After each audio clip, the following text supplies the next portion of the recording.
пациент болды. Жасы 65-те. Қанша жылдан бері іштен тынады екен. Күйеуіне ренжиді ғой.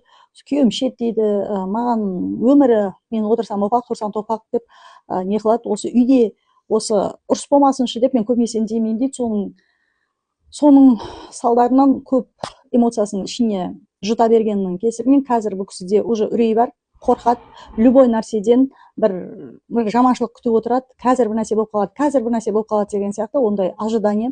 Сөйтіп ол кісі больницаға да жаттым дейді, невропатологқа да қарадым дейді, бірақ ешқандай нәтиже болмай жатыр дейді. Себебі ол кісіде үрей қай жақта тұр? Подсознаниясында тұр. Подсознание ожидание чего-то плохого.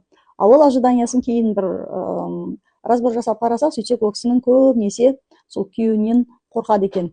Күйеуім қазір келіп қала ма, бір нәрсе деп қала ма, сол тағы да ұрыс шығарса, лучше мен үндемей ақ қоя салайыншы, жұта берем дейді.